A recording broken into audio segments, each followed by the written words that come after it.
Okay, so you're here because you want the real story, right? Yeah. A smart way to get up to speed on important stuff without grounding in data? Think of this as your shortcut. Exactly. Today, we're doing a deep dive into something pretty crucial in the global health world, the Indian Contract Research Development and Manufacturing Organization sector. CRDMOs. Right. And our map for this is a really interesting report called Unleashing the Tiger, Indian CRDMO Sector 2025. It's from Boston Consulting Group, BCG, and IPSO. IPSO, that's the trade association for the big Indian CRDMOs, yeah. That's the one. So what we want to do today is pull out the absolute must-know insights. Where does the industry stand right now? What's the potential? And importantly, what are the hurdles? And this isn't just guesswork. The report uses independent BCG analysis, talks with over 50 global industry folks, surveyed more than 200 CRDMO customers. And got insights from the Indian CRDMO leaders themselves. So yeah, it's pretty thorough. Definitely. Okay, let's set the scene. 2024, the global CRDMO market, huge. We're talking over $140 billion. So where was India in all that? Well, India's slice was about 2–3% back then. So maybe $3 to $3.5 billion, roughly. Seems small compared to $140 billion. It does, but here's the kicker. Between 2019 and 2024, the Indian sector grew at a 15% compound annual growth rate. 15%. Wow, okay. How does that compare globally? The global average was more like 7–8%. So India's growth was basically double the global rate. Double. Okay, that's serious momentum. And the report suggests this isn't just a blip. Not at all. The potential is massive. India's long been called the pharmacy of the world for generics. Right, yeah. But the real aha moment here, the thing to watch, is how India's gearing up to be a major player in actual pharmaceutical innovation, moving beyond just manufacturing generics. Interesting. Okay, so this 2–3% share, but massive growth. The report calls the potential enormous and attractive. What's actually driving that? What are India's core strengths right now? Well, there are a few key advantages. First off, speed. The report says India can get projects started something like 90% faster than in the West. 90%. That's incredible. In drug development, time is everything. Exactly. Getting to clinical trials faster, potentially getting to market faster. It's a huge draw. Okay, speed. What else? Then there's expertise, especially in small molecule chemistry, the sort of traditional drug types. India is actually ranked #2 globally. They've got 262 FDA-approved sites for this stuff. That's a really solid foundation. Right, a strong base. Yeah? And I guess cost has to be part of the equation, too. Oh, absolutely. Big part. We're talking a 70–80% cost advantage on the workforce compared to the West. And setting up the infrastructure, maybe 85% lower costs. 85%. Okay, those numbers are hard to ignore. Definitely compelling for global companies making outsourcing decisions. And it's not just about saving money. It lets them maybe put more resources into early stage research, Makes sense. So, faster, cheaper, experience in small molecules. But what about quality? That's always the question when costs are lower. Crucial point. And the report really highlights that India's upping its game here. They've actually seen a reduction in those FDA warning flags, the OAIs. Oh, official action initiated flags. Yeah, those. Fewer flags is a good sign. And maybe surprisingly, Indian CRDMOs are apparently welcoming surprise FDA inspections now, proactively. Really? That signals confidence, doesn't it?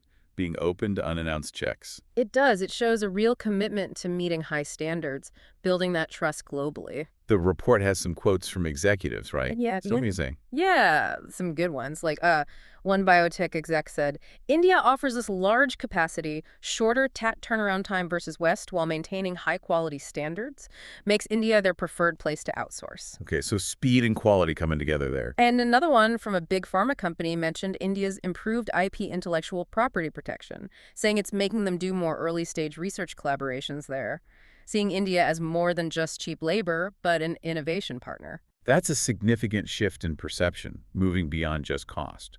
And what about the market share of the Indian players themselves? Are they dominant within India? Well, interestingly, even the top 5 Indian CRDMOs have a relatively small piece of the global pie compared to the giants in, say, China or the U.S. There's lots of room for them to grow bigger. Exactly. Suggests potential for more expansion, maybe even consolidation within India down the line. Okay, so we've got the current picture. Strong advantages, rapid growth. Now, looking ahead, the report talks about key tailwinds.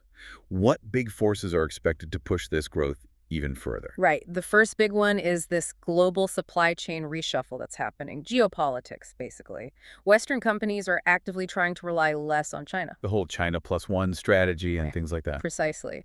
And the report reckons this shift could unlock something like $10 to $15 billion in value for India's CRDMO sector. Wow, $10–15 billion just from that shift. That's huge. Is there data backing that up? Yeah. The survey in the report found 54% of customers expect to increase their supply sourcing from India by 2030.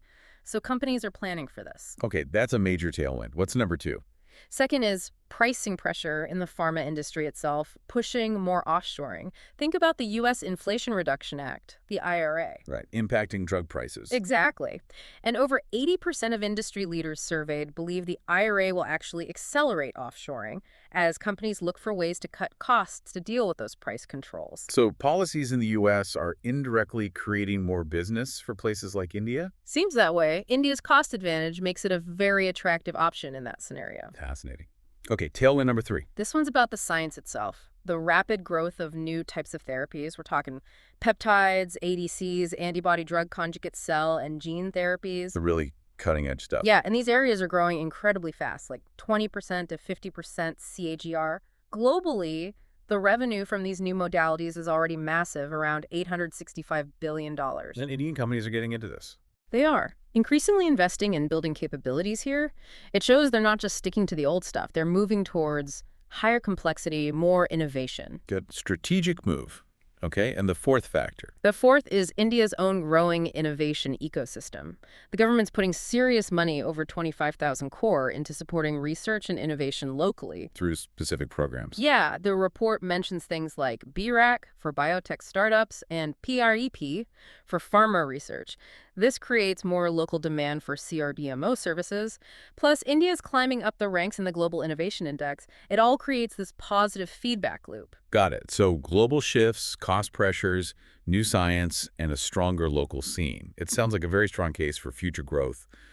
But reports like this always have a but.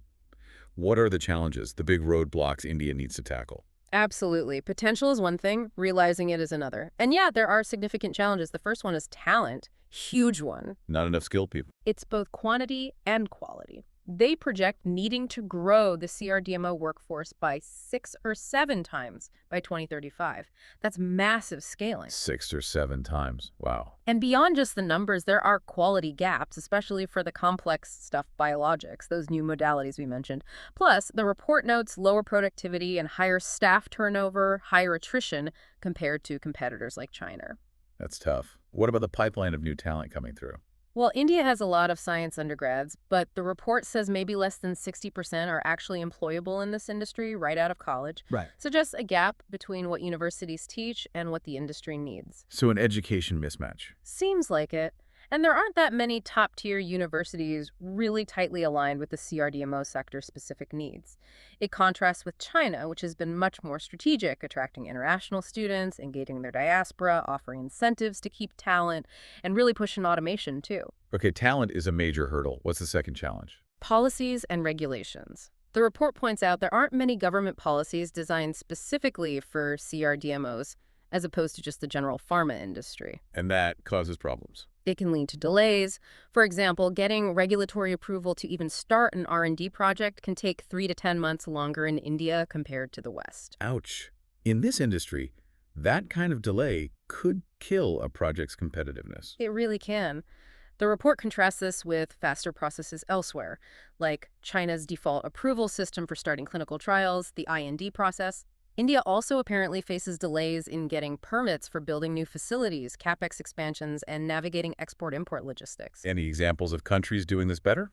Besides the U.S. and China examples, it mentions South Korea making specific efforts to simplify export rules just to help its own CRDMO sector. So targeted policies matter. Right. A more tailored regulatory environment seems needed. Okay, challenge number 3. The supplier ecosystem. Right now, India relies heavily on imports, especially from China and the West, for a lot of its essential raw materials, maybe 60–70%. And that creates issues. Yeah, it impacts competitiveness. It often means delays, like an average of 3–4 weeks just to get key ingredients. Plus, there isn't enough local innovation among suppliers within India to build up a really strong top-tier domestic supplier base. So supply chain vulnerability and delays. That links No. back to the speed advantage potentially being eroded. Mm-hmm. Okay, fourth challenge. Access to capital. To fund all this growth, the report estimates annual investment needs to increase 4 or 5 times over the next decade. 4 to 5 times more investment needed? That's a lot. It is. But getting that capital is tricky. Costs of capital are higher in India, the report says maybe 13–14% versus 8–10% in the US. Funding options might be limited, and sometimes investors might expect unrealistically high returns compared to more mature markets. That higher cost of borrowing definitely makes big investments in tech and facilities tougher. Yeah. Okay, what's the final major hurdle mentioned? Sustainability, ESG, environmental, social governance. It's becoming a really big deal for big pharma when they choose partners. Right, it's not just a nice to have anymore. Yeah. Exactly. And the report says, on average, Indian companies are a bit behind their global peers on ESG adoption. Why? Costs, maybe not enough knowledge about the standards, and sometimes limited access to things like green energy infrastructure. Is there data on that? Yeah, they mention EcoVadis ratings. It's a common sustainability assessment. And the data shows fewer Indian CRDMOs get the top ratings compared to companies in the West or even elsewhere in Asia. Meeting these standards is becoming essential to compete globally. Okay, so talent, regulations, suppliers, capital, and sustainability. That's a hefty list of challenges. But the report doesn't just leave it there, right? It suggests ways forward. Key actions. Absolutely. It lays out 5 key imperatives. First, turbocharge talent.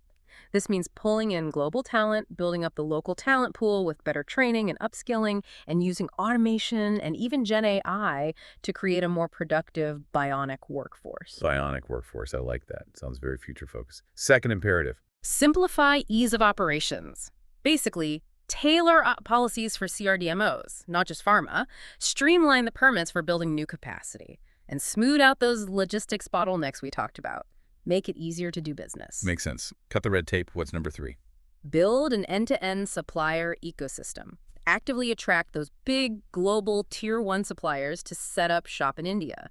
Create dedicated innovation parks to help localize the supply chain, and foster better links between industry and universities to boost local supplier innovation. Tackle that import dependency head on. Okay, and the fourth, how to get that capital flowing. Imperative 4 is capital to move up the tech curve. Ideas include officially calling CRDMO a sunrise sector to attract investment, setting up those innovation parks with ready-to-go R&D infrastructure plug-and-play style, and generally making it easier for companies to expand. Focus, support, and infrastructure. Got it. And finally, addressing the ESG issue. The 5th imperative, unlock ESG. This means Indian CRDMOs need to commit firmly to ESG goals, communicate them publicly, take a really broad approach, including those indirect Scope 3 emissions in their supply chain, and make sure they have access to green energy. Right, make it a core part of the strategy. Right. So talent, operations, suppliers, capital, ESG, a clear roadmap. It definitely sounds like a big coordinated push is needed from everyone involved. So wrapping this up, what's the single biggest takeaway from this whole deep dive into the report? I think the main thing is that India's CRDMO sector is really at a crossroads, a pivotal moment. The potential to become a true global leader in pharma innovation, going way beyond just generics, is absolutely there. It's huge. But it's not a done deal. Exactly. Realizing that potential hinges on tackling these challenges head on. It needs a real team effort, industry, government, academia, investors, everyone focusing on talent, streamlining regulations, building that supplier base, securing capital, and seriously embedding sustainability. And if they do manage to navigate these challenges, the growth potential is, well, you mentioned the projections. Yeah, the report suggests that if India plays its cards right, the industry could grow to somewhere between $22 and $25 billion by 2035. 22 to 25 billion from around $3.5 billion now. That's massive. It really is. That kind of growth wouldn't just be an economic boom for India, it would be a key part of their whole Viksit Bharat developed India vision. That scale of growth really makes you think, doesn't it? Yeah. What are the ripple effects if India does become this powerhouse in CRDMO? Absolutely. It prompts some big questions. How could that reshape global pharma innovation overall? What might it mean for access to medicines, affordability around the world? How does the whole biotech landscape change? And maybe even thinking about our own connection to it all. Right. What role might any of us play, even indirectly in this story as it unfolds? It just underscores how interconnected everything is and how these big shifts can create completely unexpected, well, aha, moments down the road. Makes you think.